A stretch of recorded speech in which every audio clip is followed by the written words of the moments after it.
Oh, hi guys! And welcome to Learning Lilies.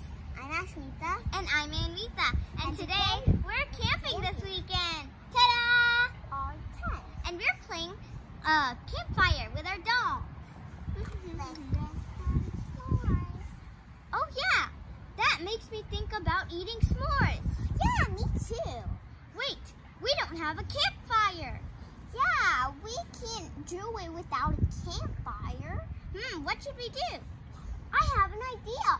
We can use the power of science to make a solar oven using the power of the sun. Huh?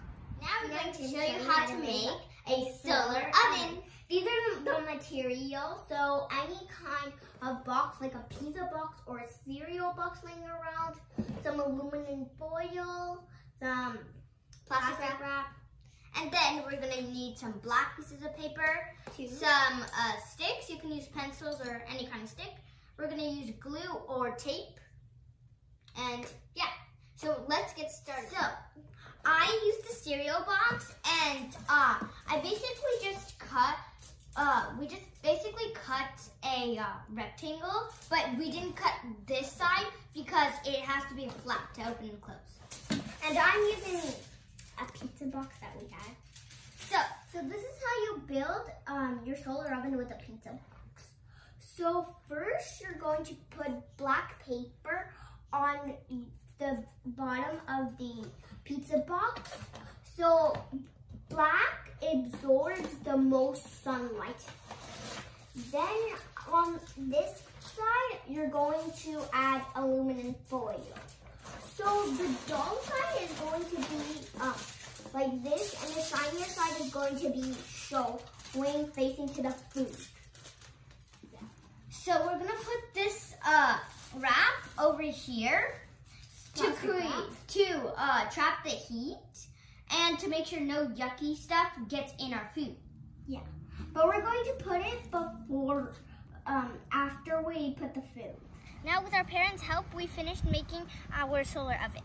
And first, we're gonna talk about how it reflects. So, the tin foil, it's here. When the sunlight comes, it hits the tin foil and it reflects here onto the food.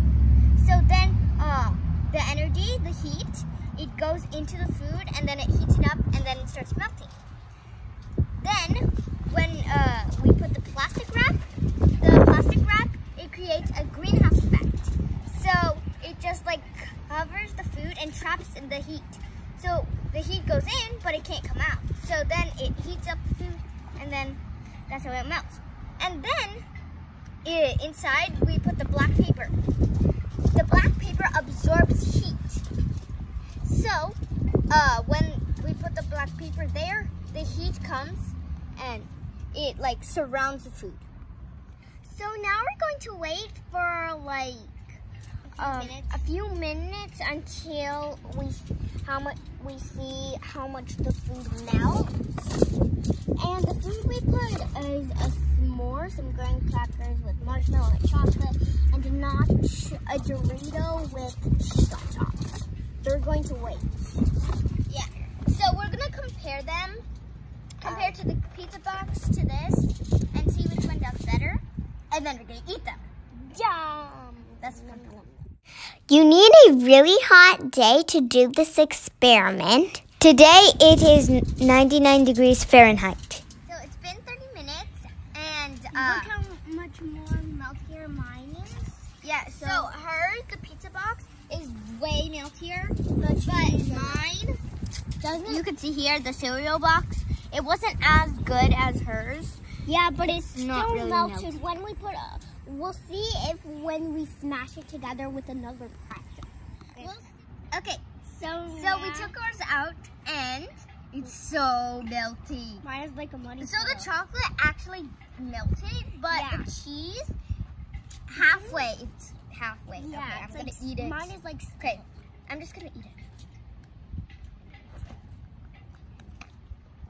Your nacho has chocolate on it. Hot.